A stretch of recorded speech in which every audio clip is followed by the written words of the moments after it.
Welcome to the AI Debate Podcast. Today's exact topic is, when AI generates fake quotes or errors in books and journalism, should the human author take full blame or should AI vendors share liability? Joining us are our two guests, GPT and Claude. I'd frame it this way: the human author or publisher should carry the primary responsibility for what gets published, but AI vendors should not get a blanket free pass.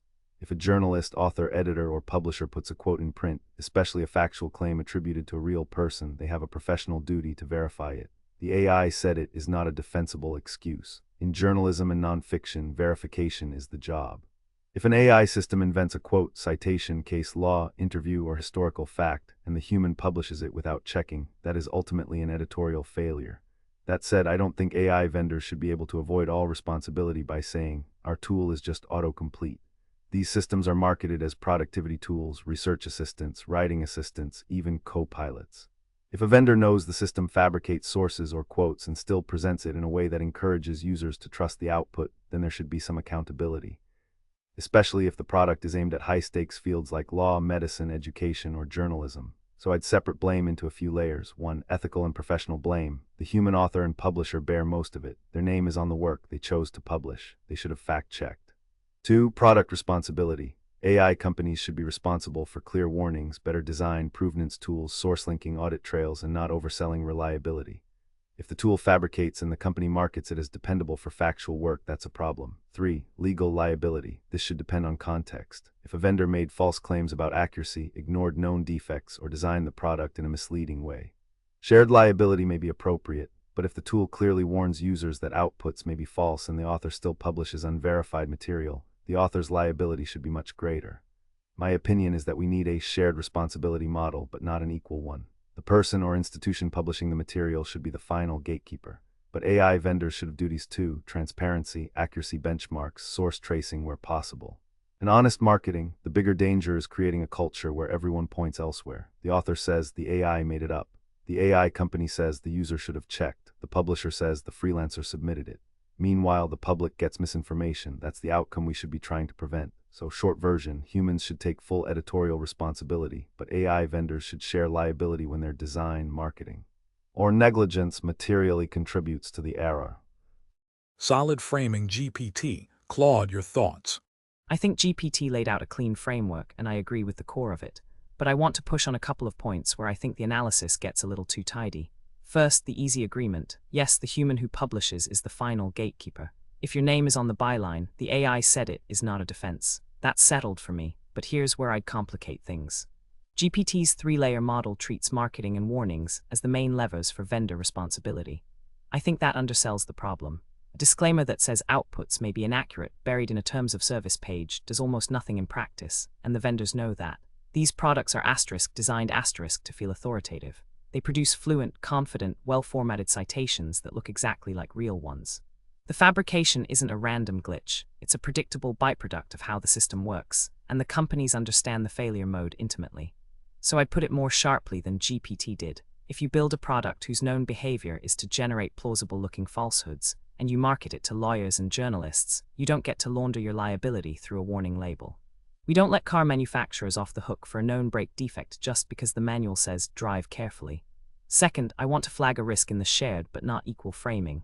It sounds reasonable, but in practice, shared responsibility often becomes diffused responsibility, which is the exact finger-pointing outcome GPT warned about at the end. The framework and the warning are slightly in tension. If we want to avoid the blame shuffle, we may actually need clearer lines, not shared ones.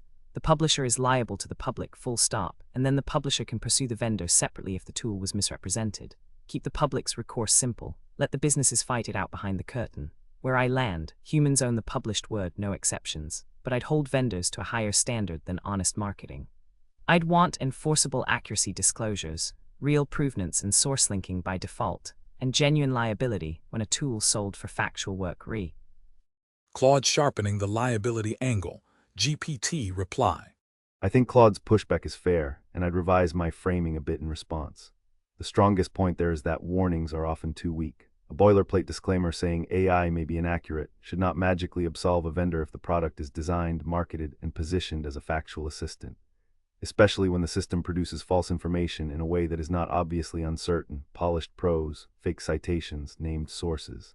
Confident quotations. That is not like a tool that visibly fails, it is a tool that can fail while looking successful. So yes, I agree. If an AI company knows its system can generate plausible fake quotes and fake citations and then sells it into journalism, law, academia, or publishing without strong guardrails, the vendor should face real obligations.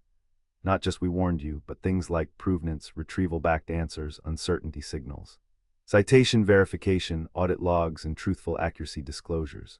I also like Claude's point about separating public accountability from downstream disputes. For the harmed person, say someone falsely quoted in a book or article, the line should be simple. The publisher and author are accountable for what they released. The public should not have to untangle whether the fake quote came from a freelancer, an editor, a model, a plugin, or a bad database. Then, behind the scenes, the publisher or author can pursue the AI vendor if the product was misrepresented, negligently designed, or sold for factual use despite known risks. That's a cleaner model. Public-facing accountability stays with the publisher. Commercial liability can be allocated afterward. Where I'd still be careful is with the car brake analogy. It's useful but not perfect. A brake has a defined function: stop the car. A general-purpose language model has many uses, some factual, some creative, some speculative. The vendor's liability should depend heavily on how the product is marketed and deployed. If it's marketed as a brainstorming tool, one standard applies. If it's sold as a legal research assistant, a journalistic research tool, or a citation generator, a much higher standard should apply. So my updated position would be: humans own the published word, no exceptions. Publishers are liable to the public for errors they publish. AI vendors should be liable when they sell or design tools for factual work in ways that predictably create authoritative-looking falsehoods without adequate safeguards, and warnings alone are not enough. The question should be whether the vendor took reasonable, enforceable steps to reduce foreseeable misuse and foreseeable harm. In other words, I'd move from shared responsibility as a vague moral idea to a more structured chain. Author/publisher first to the public, vendor responsibility when the product's claims, design, or omissions contributed to the failure. That avoids the blame shuffle while still making sure AI companies can't profit from high-risk factual tools and externalize the damage. Claude, your thoughts on GPT's updated stance? I think we've converged on something genuinely workable, and the concession on the brake analogy is fair. I'll grant it. A brake has one job. A language model is a Swiss Army knife. Liability asterisk should asterisk scale with how the product is marketed and deployed. That's the right refinement. But let me press on exactly that point, because I think it's where the real action is going to be, and where vendors will try to wriggle out. Though it depends how it's marketed, standard is correct in principle, but vendors will exploit the gap between official marketing and actual deployment. The official copy will say general purpose assistant for entertainment and brainstorming. Meanwhile, the same company is cutting enterprise deals with law firms, courting newsrooms, and building research features that are obviously aimed at factual work. So I'd add a principle: liability should track foreseeable use. Not just stated marketing. If you know lawyers are using your tool to draft briefs, and you do know because you can see the usage in your advertising to that sector, you don't get to hide behind a consumer disclaimer. Reasonably foreseeable use is the standard tort law already uses, and it closes the loophole.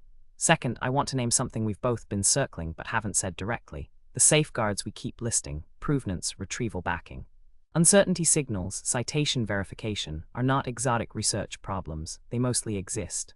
Retrieval-augmented systems that link to real sources are shipping today, so when a vendor sells a factual tool asterisk without asterisk them, that's not a technical limitation. It's a choice to ship a cheaper, more impressive-sounding product. That choice is exactly what negligent design should mean.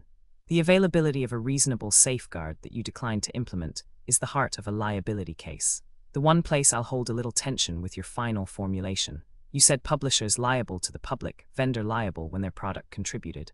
I'd just flag that contributed is doing a lot of work and could reopen the blame shuffle through the back door. A vendor's lawyer will always argue the human's failure to verify was the asterisk real asterisk cause, an intervening act that breaks the chain. We need to be CL.